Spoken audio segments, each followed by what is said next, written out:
Hi, good morning, everybody. It's Randy Byrd here for the weekly free coaching call. And again, this coaching call is for you. So I'm not going to try to be Vanna White every week. It's about you bringing issues and items and things you need to do in your business that we can help with. It's a group coaching format. So if you have something that's personal, we could take it off the coaching call and it'll be just between us on the call. And we have that pinky square that we're going to keep this information to ourselves and let it be a safe place in that regard. If you have something that is okay to be on the recorded call, we'll let it roll. But again, if you have something that you want to talk about, just let me know and we'll take it off the recording. The overall idea of this call is to support you. We charge a lot for our coaching platform, and I want to offer this to my organization and the people that are looking to get some direction on coaching, either in their business globally, intimately in their own business, whatever it may be that's valuable. So as usual, I'll kind of give you an overview of what we're seeing going on in the market. And it's across, all states in Canada. I have coaching clients and all over the nation and two in Canada. So I get a good feel kind of what's going on. And last month we had some of the highest numbers of cancellations in contracts. It's a big number, 40% in many areas that canceled contracts because of just what's going on. It's a lot of uneasiness right now. So it becomes your job and your profession to stand up and be the most educated in your space, and especially with your clients. So really coming from a place of education with them and maybe compassion and understanding as well. But education is going to be the number one thing that leads to that trust, right? So if you build trust, then you build relationships that they will trust you with their financial big decisions, being homes. Make sense so far? So be careful not to get into the arena of just doom and gloom, because there's opportunities in every story, right? And that's why we teach when somebody says, how's the market, to respond, well, it depends. Are you a buyer, seller, investor, or renter? Because those 3 or 4 answers are different than each other, right? If they say, hey, how's the market? And you just start going down the road of a buyer, well, then it's not going to be attractive to the seller if you're talking to them, right? So number one, identifying who you're talking to is going to be really important in my belief. So when there's any dialogue that comes up around the market, what's going on with rates, anything like that, say, it's interesting. It really depends. Are you a buyer, seller, investor, or renter? And then depending on their answer, you can kind of go in and give them some specialized conversation to them, because it's not valuable to be speaking to a renter that is really a seller, or vice versa. Does that make sense? All right. So what are you seeing in your conversations with people right now? What's the general consensus of your people that you're talking to in your database, in your sphere, about what's going on in the market right now?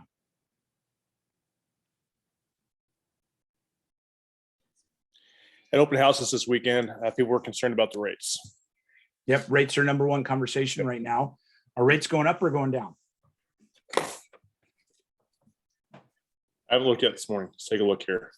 They're trending up. And I will show you, I use a thing called Mortgage News Daily. You could Google it. It's free. And it says fixed is at 5.72 right now, right? So I use that just as a talking point. The FHA is at 5.25. So it's typically about a half a point or 50 basis points lower, half a point. But I look at that as a talking point. It was at 5.77 last week, down 5.72. It was at 6.1 just a couple of weeks ago, and then it came back down as low as 5.2, 5.19 or 5.21, something like that. So it's been in this almost a full 1 point cycle over the last 30 days. So again, if you're knowledgeable and looking at it every day, you could have that talking point that actually rates are holding steady right now, right? Indicators that they're going to go up. The inflation reports came in worse than they expected. Again, inflation's exceeded what they expected. So they've got to keep raising rates to get in front of that inflation number. And now if you look at globally, we're shoring up the value of the dollar by raising rates. The investors make more money on the yield between those two. But in other countries, and I'm not educated in this, I read about it this morning, right? In other countries, it's devaluing the dollar because our dollar is worth more in the UK, for instance. So what you could buy in the UK, you get more bang for your buck being an American dollar transferring to the UK dollar, right? So there's more buying power. And so that starts putting pressure on other areas to raise their rates to keep this balance, this happy medium. I think you can explore that stuff until you turn green. But what I want to do is just have the basics of the conversation so you can have it with people to say, hey, rates are kind of holding steady this week at about 5.77, 5.72. And that's again, national, right? That doesn't mean it's localized or otherwise. Anybody getting any rates that are above 6 right now, quoted from lenders and so on with good buyers at least? Okay, so it sounds like it's true. It sounds like we're in that mid 5s, right? Mid 5 to mid high 5s. And again, I think something valuable would be you having the data to talk about what 5.77 rate looks like over the last 20 years, right? It's a good rate when you look at it in a 20-year span. Yes, the rates were 19% in 1984. Yes, but that's really not, to me, a relevant conversation. What's really interesting is you have so many agents that have come into business after 2010 and haven't ever had a down market. They've had a trajectory of the market continuing up over the last decade. And so now that we're going to see a downward slope, some of the other things start coming into play now. Patrick. I've been asking my lender to, when they're doing the original pre-approval, to give the standard, here's your payment, here's your price, here's your down payment, that thing, but then to add into that another option, which would be a seller credit for a rate buy down, so that they can kind of know if we find one that's been on 2-3 weeks, rather than hitting them over the head on the price, hit them for a credit, make it more affordable, get them into a house that they wouldn't otherwise get. I think it's as easily as good of an option as any of the other, just regular pre-approvals too. So yeah, I agree. Depends on the agent as well, the selling agent, sophistication wise. With me, I always look at net sheets, so it doesn't matter. It doesn't matter how you color it and how creative you are in the structure of it. It's just a net, right? So yours has an effect on the net just the same as a price reduction, but you're right, it's creative. It may be a way to have them have a softer place to land, to have pride and ego in their price point, especially with new home builders.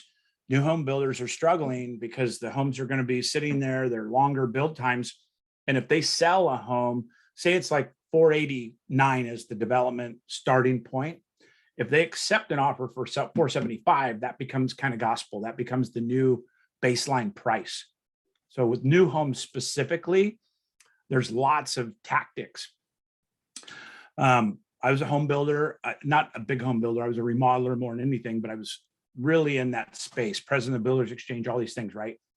The builders, if you have a 489 price point, you're way easier to sell an offer at 489 with $20,000 worth of concrete patio work and a patio gazebo in the back, because the sell price shows 489 now, right? Everybody understand that concept? So you give the builders the ability to sell at their price point without showing them chiseling down. They're going to be moving that price point down, but once you set a precedence in a new subdivision, it's really hard to get around that because it's closed and now the appraisals are affected. The buyers are all aware of it. There's no secrets here.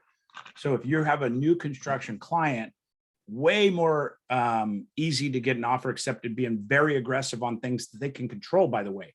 Because if I ask, we got a $35,000 credit a few years ago, but a $35,000 credit for an RV pad and a patio in the back. And we've got full pools installed for a credit, right? Because the builder then gets to make their price point so the other houses don't start tearing off of that price. And then there's markup. If they're doing concrete, their sub's going to come in and do it for $7,000. They normally charge $15,000. They have that $7,000 or $8,000 pad that they could put in there. They could also tell their vendors, hey, I need your help on this one, right? We used to do that a lot. Hey, need your help on this one, man. We got this deal together, but I need the concrete in there for $5,000. Can you do it for me? And so there's more avenues for the builder to be negotiating in that capacity. So Just kind of a little nugget if you're dealing in the new construction offering. Fences, pools, RV pads, patios, concrete stoops outside the master, all those things are easily negotiated if you stay on price. All right. What questions do you have for me? What are you running into? What scripts do you need help with? Yes, Samantha. Okay, I have a pretty, I have a seller.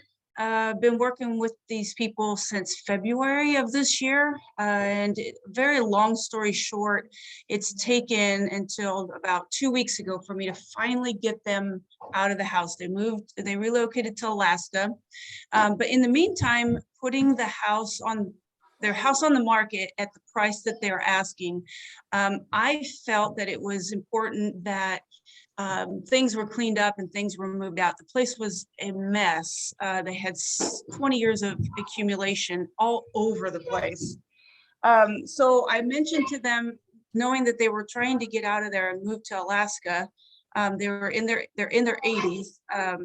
Help them get things cleaned up and moved. And then I went in and I finished out cleaning them completely out and cleaned the house. I did a lot more than I probably should have. But the longer it was taking them to get this house ready, and the more the market was changing. In the meantime, I had that conversation with them about the market changing, and the price point is $699.9. This guy, the seller that I'm working with, when we first sat down with them in February, told him, we'll run it at that price for a certain amount of time, but are you willing to come down? One day he was willing to come down in increments, and then the next day he wasn't, and he wasn't going to come off his price. The other day he really chewed my ass because I haven't sold his house yet. And he started quizzing me on what's the insulation do I have in the walls? What insulation do I have in the ceiling? Just quizzing me on these crazy things, and said that I need to know this or I'm not going to be able to sell his house. I knew what insulation was in the walls. I couldn't remember the one up in the ceiling. But this property is built to top T, and he feels like it's worth that much because of the sweat and equity he put into it in the 20 years. The problem I'm running into, after I told him everything that I've done as far as marketing it, I'm doing my best. It's a super long story. I wish I had time to tell you, but the amount of stuff that I've done for this couple because of their age is way, even Andrea told me I'm doing way too much. They were costing me a lot of time, but I didn't care. I was trying to help. I had a conversation with them yesterday. I've held 2 open houses so far. I'm going to hold more, but I said, maybe in a week, maybe we should discuss the price and see, what we can do about coming, letting the market sell it instead of keeping it at that price. And he's 100% set on not moving this price for nothing. And being new, I don't want to piss him off, but I can't say I'm afraid, to be honest with him, because I've been honest with him, but to tell him straight up, dude, this is not, I don't know. I mean, I know we can't say this is not or this is going to sell, but he won't come down. He just sat on it, and he's getting mean about it. Yeah, and I'm very opinionated in this area. Okay, so this is going to be the most frustrating market that sellers have seen in a decade, right? In over 12 years, they've seen their neighbor's house sell for 100,000 over asking for 2 years. They've been seeing the emails about 50 and 100 and 200,000 over asking, and they're in love with their house. There's a couple things going on. Number one, they're not reasonable. And let me ask you something, and be honest. If you had 40 listings, you personally had 40 listings, what would you be doing with this seller? If you had 40 listings, they're all in the same great price points, they're moving, they're getting 10 offers, all these activities going on in your business, would you talk to the sellers differently? Yeah, because I'd have more, I feel like I would have more of education of how things are moving along. It's not education, in my opinion, Samantha. Okay, okay, It's the fear of having one or two sellers, right? yeah, We're trying to do the best not to lose them. We're spending all this time and energy. We want to get paid because you've got paid zero, right? you're right. Your job is to tell them the hard truth. You're making a bad financial decision. The market is moving away from you the longer it takes. By you being firm, you're just shoring up the fact that you're going to make less money on this house. Mm-hmm. There's no better time to sell than right now. The only better time was a month and 2 months and 3 months ago. We're going the other direction. So you either need to take your house off the market and rent it for the couple years. I can help you with that if you like, or you got to get realistic with this. I'm not a not-for-profit 501c3, right? But I don't get paid unless we sell your house. Mhm. I'm not motivated by lowering the price other than I'm trying to instruct you what to do in this market. And if they're unwilling, unreasonable, then you've got to fire these clients. There's several ways to fire them, but see that face you just made, that means you're attached to it. Yes, that is 100% correct. I And know I it's don't want right. to hurt anybody's feelings because it's my first listing. I know that's the problem. You're Seriously. totally emotionalized to it. Yeah. So my opinion, you need to call in your team leader. You need to call in your team leader. You need to set a meeting with them, Zoom, physical, whatever it is. And you need to have her lean on her experience of selling hundreds of homes with them. Don't be outgunned by this because you're trying to, do everything. You're trying to learn. It's not the time. It's time to call in allies. Yeah, okay. And realistically, how long on the market? Just 2 weeks. This will Okay, be 2 my weeks on third the one. market. Okay. Yeah. So again, the problem is historically we can look in the rearview mirror, right? I don't like rearview mirror conversations, but in this case, February, we started getting the house ready. When the market started to shift, we should have went full speed ahead, but we are where we are. Mhm. So the reality of what it was worth in February is not what it's worth now. You could tell him the comp we did in February is on point. Now it's not. Right? The market is changing. Inventory is increasing. Prices are coming down. Price reductions are 60%. These factual things that you could say, take it away from you. I like saying things like this. Don't be mad at Samantha. The market is rejecting your house, not me. I love it. The buyers are rejecting your house because of the price. Mhm. So it's a time and price, comparison. If we had it at the right price, we'd sell it this week. We're not. That means we've got to wait. It may be 2, 3, 4 months before we get that price. And the market's trending down as we're doing this. Right. And at the end of the day, it's his decision. And so I would say when they start getting combative about the insulation in the walls, just say it doesn't matter. The insulation in your walls is not selling in this house. Would you agree with that? I know, but I didn't want to say that because I didn't want to tick him off more because I could tell he was agitated. And if I would have said, again, if he's agitated and you had 40, if you were agitated with me and I had 40 listings, I'd say, hey, Samantha, it sounds like, it's maybe a bad time. I'll follow up with you tomorrow. I'll get a little more data and we'll talk about it. Let him cool down. Yeah. But the reality is you're not doing him a service by doing whatever he says. Your job is to instruct them and then let them decide. Mr. and Mrs. Smith, can I share my opinion with you? My opinion is that you're stuck on a price and you're going to chase this market down. You're going to end up losing more money that way.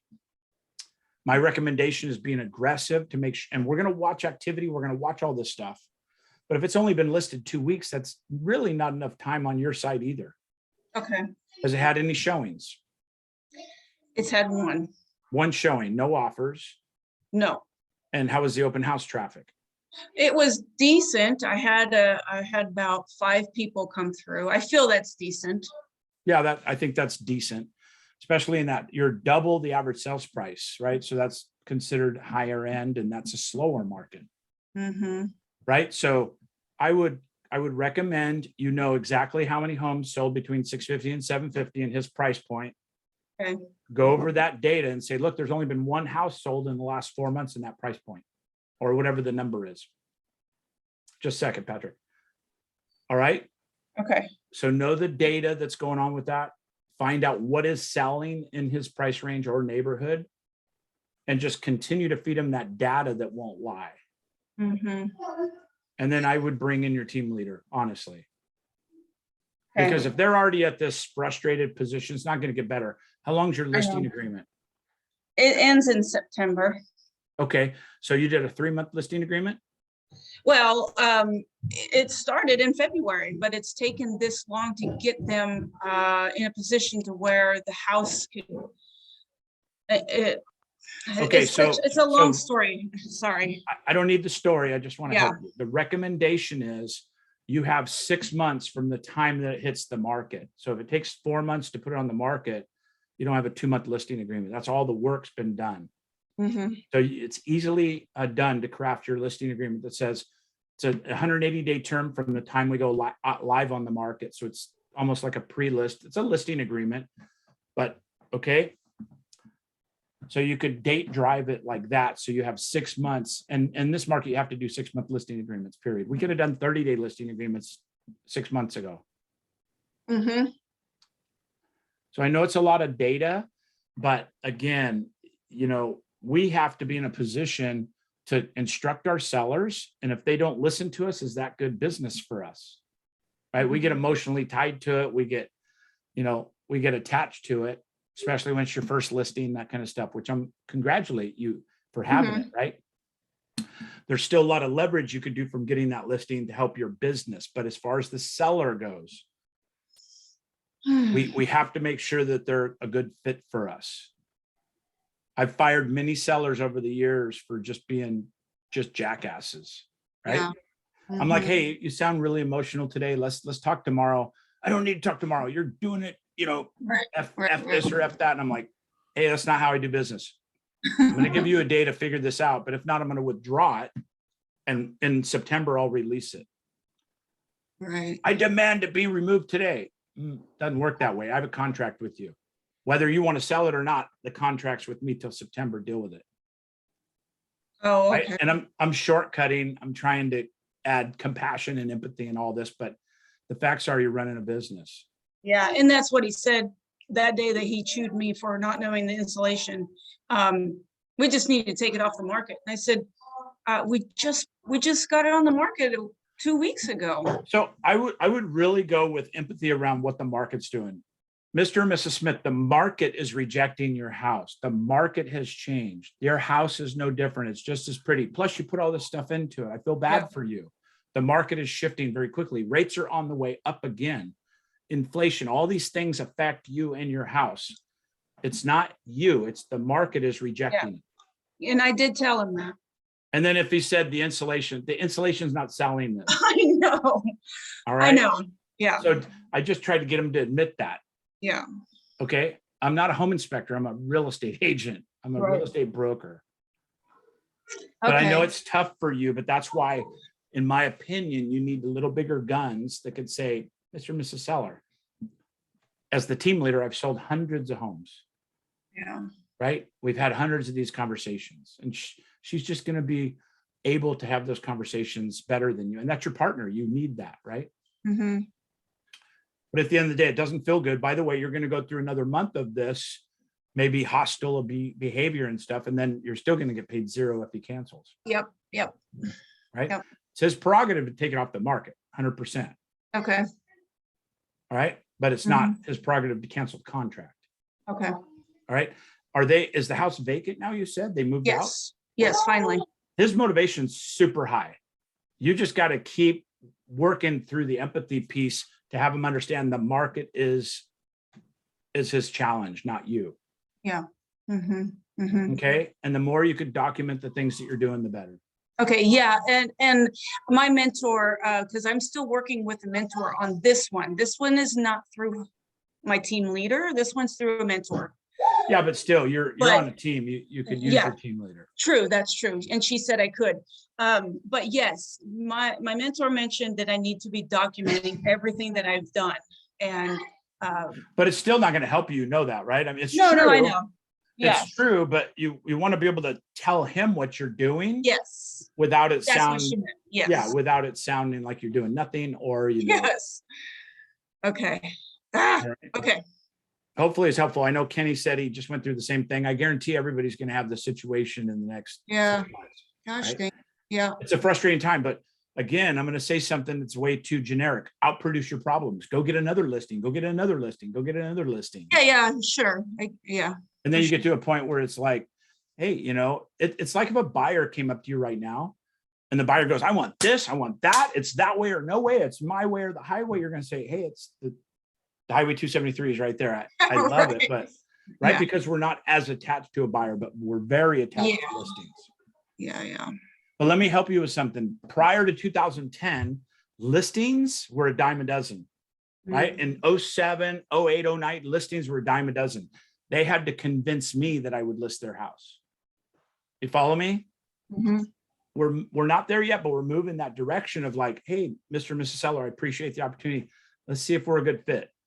Let's match expectations. When I go on to a listing appointment, I'm saying this for your benefit.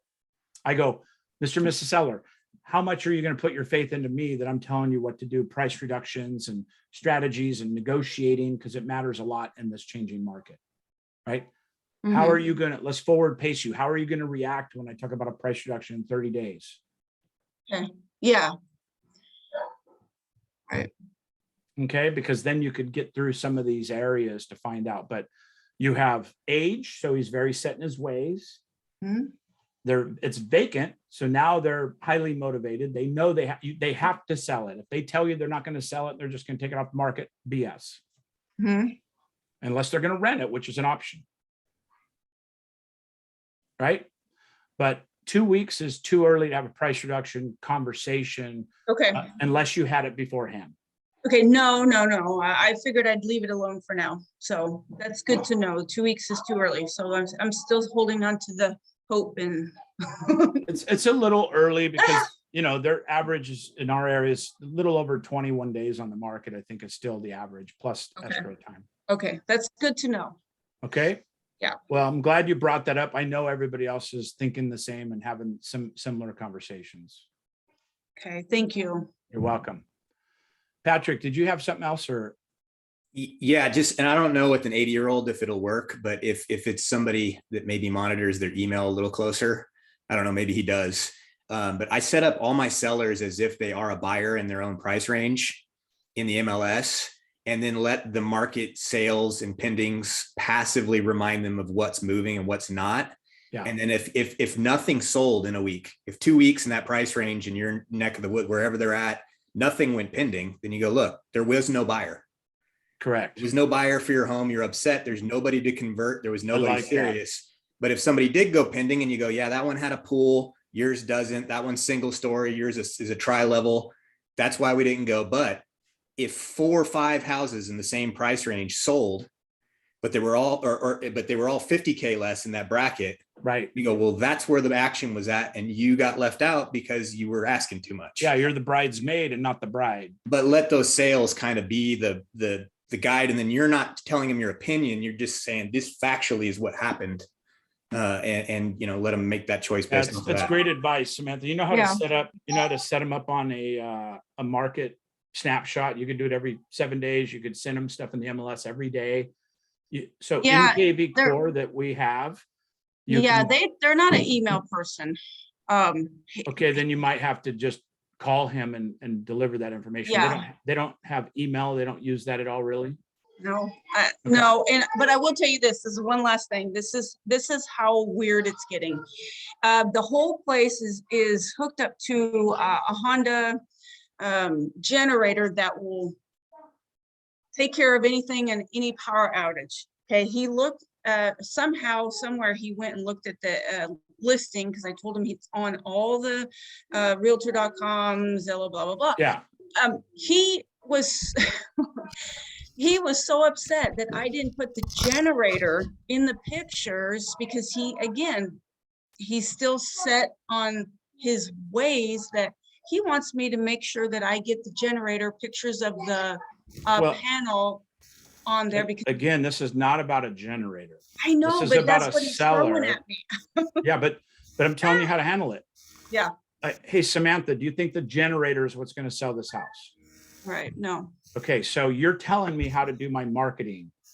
So if you should have listed this house on your own, you hired me as a professional for a reason. Let me do my job. By the way, I'm working for zero right now. Right? You've paid me $0 for all the consulting, all the trips, everything I've done. It's $0. So if you want to take it off the market and list it yourself, we could talk about that. But you hired me to do something and we're doing it. Number one, give it time. Number two, it's not about your installation, it's about your generator. Right? I Right. value you. If you have something that you really feel strongly about, I want you to let me know. And then it's my decision if we market it appropriately. You hired me.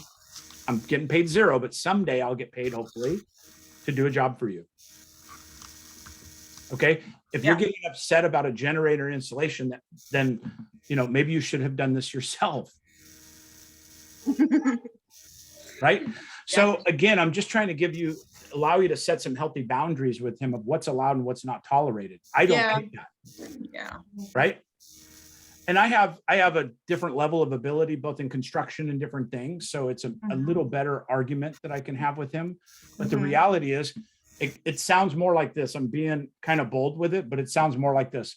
Mr. and Mrs. Smith, number one, thank you for choosing me. You chose me. We've worked through 3 or 4 months of work on the house and a lot of things. I'm overseeing all that. I appreciate you choosing me to make an opportunity to sell your home. Why did you choose me? Let's go back. Why did you choose me? Well, because we think you're a good fit for it, or because you know Sam, or because I think you're going to do a great job, or whatever. All that is accurate. So now we've added in a layer of emotions and the market changing. The market slapped you in the face. You need to understand that as a seller, right? The market just, you took it from the highest market we've ever seen in history to now we're trending to go the other direction into recession. Your best opportunities to sell it today, not in 30 or 60 or 90 days. You're going to lose money, guaranteed. If we pull it off the market, you're going to lose money guaranteed based on what's going on in the market. If you decide to just take it off until September and pick another agent, it's your prerogative. You're going to lose money in that situation. So are you trying to net the most or have some ego about your insulation and your generator? I'm just trying to help you. You paid me nothing for this free advice. You owe me nothing. We have a contractual agreement until September. If you want me to take the house off the market till September, I will. I just think it's a bad decision financially. The market is rejecting it, not me. The buyers are rejecting it. Okay. All right. Thanks for sharing. I know it's a little vulnerable. I get it, but you're going the right direction with it. But I think Patrick came up with a great point. I would set him up on a buyer alert for his price point, his neighborhood. So he gets that all the time. And then I would also include a market snapshot every 7 days. You can do it as 7, 14, 28 days, right? 21, 28 days. Do a market snapshot every 7 days so you can see those trends, and then put them on a buyer report. So he's getting every house that's you're at 699, probably between 6 and 800, probably maybe a little bigger parameter. So he's seeing, hey, 2,300 square foot, 589, whatever it is. Okay. All right, cool. All right. That's good spirited conversation about sellers. And that plays right into what's going on in the market right now. And listen, now let's forward pace a little bit. Rather than getting in a situation where you have a listing and now they're busting your knees over generators and insulation, I would focus on the pre-listing conversations. Hey, Mr. and Ms. Seller, we're going to take our best attempt at guessing where this market is. The appraisers are trying to catch up. The market's changing very rapidly. We just had bad inflation reports, which are going to raise interest rates again. There's no indication rates are coming down until we get into recession, because then they're going to lower rates to get out of recession. So it's this wonky period. The best thing we could do is get your home sold as fast as possible. To do that, I recommend that we start very aggressive, and we work on the price point, but we start aggressive. And if it doesn't work, I'm going to lay out price reduction strategy in advance. So let's say we're listing it today, July 18th. I want to give it 30 days to let it all come up to speed. It takes a couple of weeks to have everything really come up to full speed. And then we're going to evaluate those next 2 weeks really closely. So in 30 days, If we don't have offers in hand, doesn't matter how many showings we've had, we're overpriced. We're going to make an adjustment in 30 days. What I say, you guys could use what you want, but what I say that I like a lot is we're having great showings. Open houses is active, but no offers. We're off 3 to 5%. We're going to adjust 3 to 5%, right? And if we're having no showings or very few showings and no offers and light traffic, we could be off as high as 5 to 10%. And it lets them digest that. That's prior to it going active, correct? So mentally, you've had that conversation with them, so it's not a shock. In 3 weeks, you go, we need to lower the price because that sounds like it's motivated by you. And we're even writing price reductions into the listing agreements now. Hey, if it's not sold in 30 days, or if we don't have offers that we're negotiating, we're going to reduce the price on August 18th by 5%, right? Which is $35,000. Because everybody's anticipating it selling in the beginning, and we could lay in some of those price reduction strategies ahead of time. But if you go in after a couple of weeks and start talking reductions, it's just going to make you look bad. Okay. So any takeaways, any input or questions on this subject? This is a hot topic right now. Isn't 30 days even too long for a price reduction conversation? Is that the question? Yes. So it totally depends. So if the average time in the market in your area is say 14 days, right? So in 14 days, you should have some good feedback if the average time in the market is 14 days. If your average time in the market's 30 days, then you really got to get to that point before your average looking at what the market's going to do, right? There's much more inventory now, so buyers have more options. They're getting more confused. The rates are increasing. So there's the buyer side, there's an anxiousness to lock in 5.77, for instance, when they're talking about 100 basis points raise next time, which is 1.1%. So they effectively can go from 5.77 to 6.77, although it doesn't exactly work like that. But the feds are going to raise the rates up to 1 point this time, 100 basis points, 1 point, right? So a quarter is usually considered aggressive. 50 basis points, half points, very aggressive. They're talking about raising them a point because they can't get inflation under control. And they will at all costs. Even if the rates go to 11, they have to get inflation in control, especially in an election year. Right? So we can't cry in the soup about that. It's happening.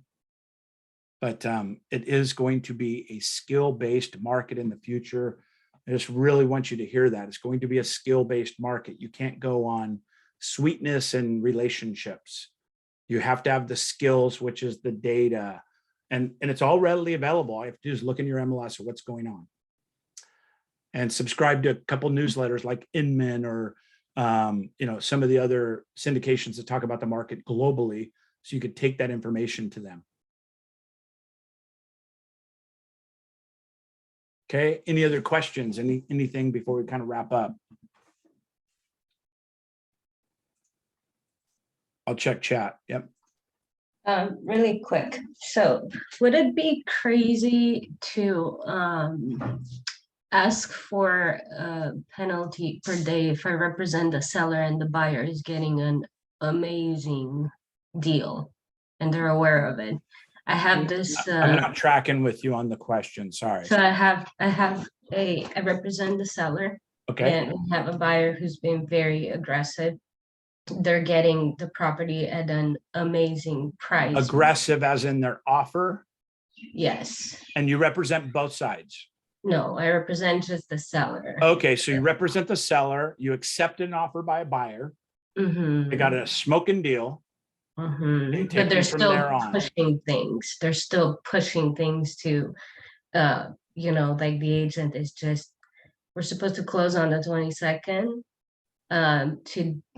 Yesterday, he sent an amendment saying that they're going to change, and now there's going to be only one buyer, and they want one week extension. No conversation about it. Just send me the addendum. Okay. So who my has the thought- power right now in your transaction in the market, the seller or the buyer? The buyer is getting a smoking. Forget about the deal right now. Who's got the most power in the market right now, the buyer or the seller? The buyer. Correct. So the buyers are going to push the envelope because of they have the power right now. Just like the sellers 6 months ago, if you asked for an appraisal, they're like, no appraisal or don't buy it, right? They had the power. We've shifted. We're getting into neutrality now, kind of between buyer and seller. But in my opinion, we're already in a buyer's market just from the power that they yield. Yeah. It's just Okay. so, yeah, it's, they're getting it for at least 50,000. Here's the surface answer, right? You haven't dug into it, but the sellers have a choice. Do they want to wait a week and get that price? Or do they go, wow, we made a mistake and gave it to them for too cheap? Then you could push back on them if they're willing to lose that transaction. Yeah, the way I was going to go about it is just to present them with the option. This is what it is. This is what happened with the market in the meantime. You can accept it. You can go back and say, that's fine. It's going to cost you $100 a day. These are the consequences, and it's their choice. Yeah, agreed. But remember, you're the representative. You're the strong one in the negotiation, right? So having an opinion is very valuable. Mr. Miss Seller, at the end of the day, it's your decision. Here's my opinion, and I'm very strong in my opinion. Yes, we give them an extra week. Yes, we charge them $100 a day past that certain day if they don't close or something along those lines. We can hold them to the fire to that. But in this market, a bird in the hand is worth 6 or 10 in the bush, right? We have a bird in the hand. So by them asking just for a mere week extension, that doesn't cost you very much. And it'd be worthwhile to wait because it sounds like they need to redraw documents and things to take that buyer off, for instance, right? You could also ask for an increased deposit in relation to that extension. That's all negotiating, right? As soon as they renegotiate anything, you have the same ability. So I'd say, Anne-Marie, we're happy to give you another week. Why don't you throw like $2,500 non-refundable into escrow and we'll give you a week, no problem. And then they come back, whoa, what do you mean $2,500 for a week? Well, you just want a week and you're not losing it unless you cancel escrow. So if you want us to give you another week, what number do you think is reasonable for you? Right? Well, we think it's free. Okay, well, now you're negotiating. Right? So you can go to your seller and say, hey, I think we should give them a week, but let's have a little skin in the game on this. If we're giving them an extra week, let's get a non-refundable deposit. Yeah. I was thinking and I also remove them all contingency, have them remove all. So they've removed all contingencies. Not yet. Okay, so that's another option for you is like, okay, we'll give you a week. I want all contingencies removed so your deposit's at risk. Yeah. Right? Yeah. It's interesting because I'm finding myself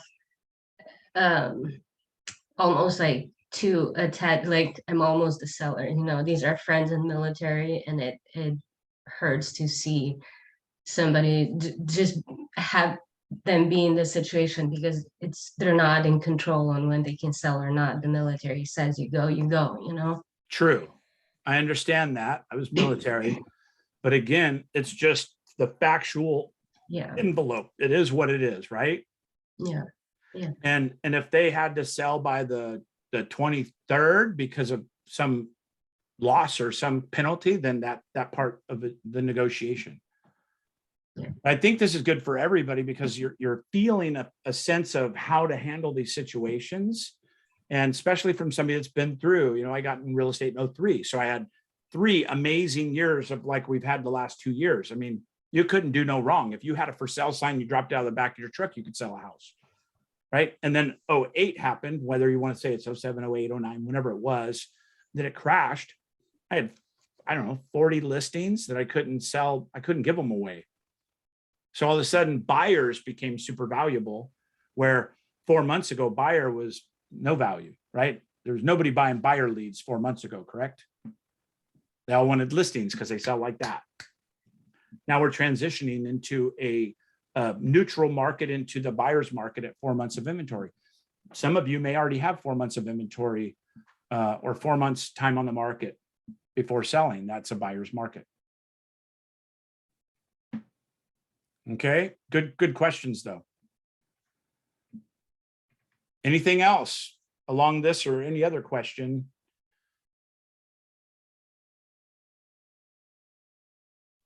Randy, if we have time for this one, revisit the question from last week about finding your niche, your niche. So I believe it's somewhere you have passion. I'm always looking at this with coaching clients, and it's like what you really have passion for. I have clients that want to deal with first-time home buyers, where I started coaching like, that's not who you want to work with. That's not a great niche for you, but that's their internal passion, right? She tears up every time she talks about putting a first-time home buyer into a house in Sacramento for 305. And that just lights her world up. Then that's her niche, right? It's not mine. That's not who I want to be working with 80% of my career, right? It's not bad towards them. It's just, it's a niche that she enjoys working with them, and the creativeness of trying to get them qualified and paying down debts and doing their credit repair, all that stuff. It's like, not me, right? So I'd much rather talk about investments or return on investments or multifamily or luxury or whatever it is for me. So everybody's a little different, but I would find a niche that you kind of really enjoy. If you're really good on the phones and you've been a sales guy for AT&T for years, then FSBOs and expireds and making 100 calls a day may fire you up. And that's a great situation for you. I've got a coaching client that makes like 3,300 calls a week, 3,300 dials a week through Vulcan 7 and Mojo Dialer and things. He just loves it. He's just I got 13 leads this week. And I'm like, yeah, but you called 3,300 people. He's like, I love it, right? That's good for him. I didn't see anybody else on the call go, that's what I want to do too, right? Cambria, can you imagine calling 3,300 people in a week to talk to 30 that 15 hang up on you, but you get 5 potential leads, right? Mathematically, 5 potential leads for a listing or something is a good thing, but the work it takes to get there, right? Yeah, that'd be crazy. I'm new. So like picturing just 20 calls, 100 calls a day, like I can't. Yeah. So, yeah, it's a lot. And so for me, I like, I've got clients to do 55 and over communities and crush it. I got clients to do luxury, crush it. I got clients to do waterfront. I got a guy that does nothing but land only. And he sells 100 plus transactions a year, but they're all like 35 to 100 grand. Right. And he's in a price point that's in the 500,000-600,000 range, but he loves land. He's specialized in it. Now he's the guy. Even the other realtors, refer him when they get land people only that want to list or buy land. And so again, that's a niche that he enjoys. He loves stomping out in the woods with his GPS and his boots, and to get good at it, you have to do that all the time to really get good on the map overlays and topography and all the other stuff that goes with it. Right. So hopefully that helps you. If it's for you specifically, I'd say what you really love to do. You could have multiple pieces of your business, but if you want to focus on something that you're going to go all in on, like farming, I like farming. Farming's mathematical. I could send 1,000 homes and measure it and then replicate it, duplicate it, scale it, 2,000, 5,000, 10,000 homes in a farm. I love that. Right. And you could also lead with check equity instead of sweat equity in the beginning, or vice versa. I led with check equity, but because I don't have the time to go door knock 1,000 houses every 3 months, right? But it offers you flexibility to build a new area specifically. You could deal with military. You could deal with police and LE and first responders. That's a great niche. Feels good. I give a discount to them. It feels good, right?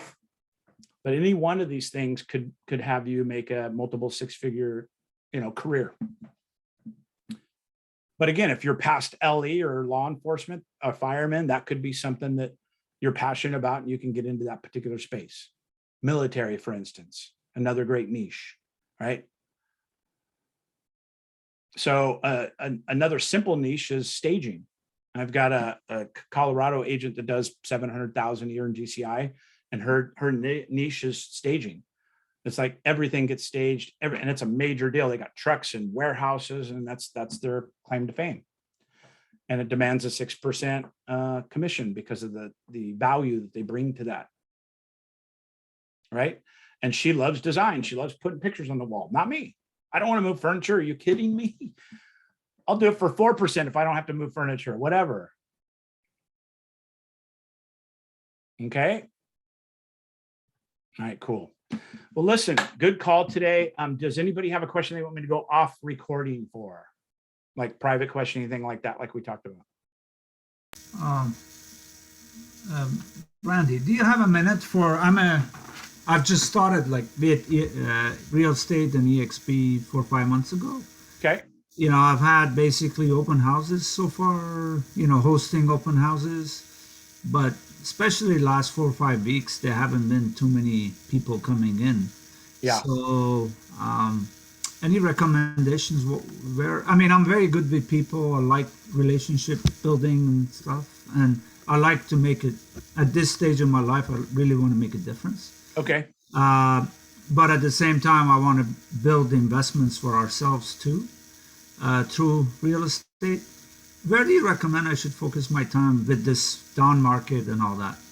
Well, open houses are great. And so if you're focusing on open houses, that's unlimited. You could do 12 open houses a week, or you could do 2, right? You could do drive time, you could do lunchtime, you could do weekends like everybody else. But I would go all in on the open house strategy based on what you're saying.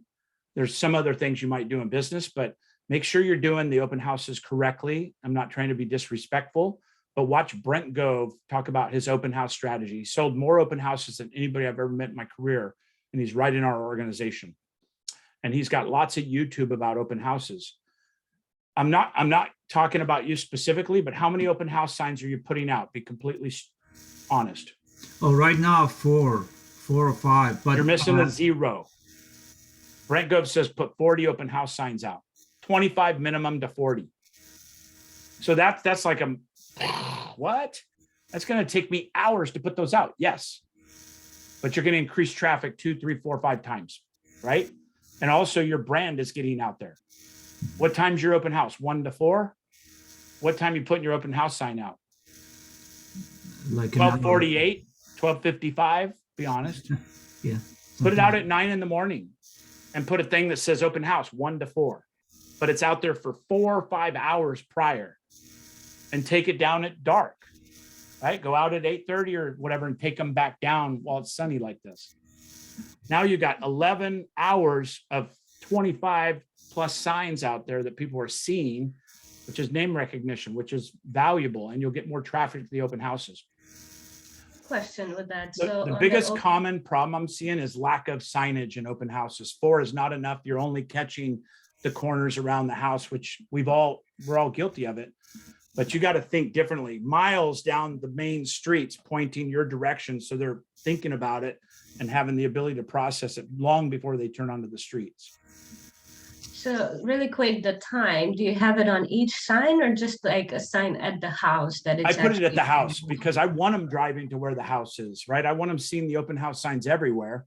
And by the way, if it's out at 9 o'clock and they drive by and then there's a sign in the yard, you want to put one in the yard that says open house 1 to 4, right?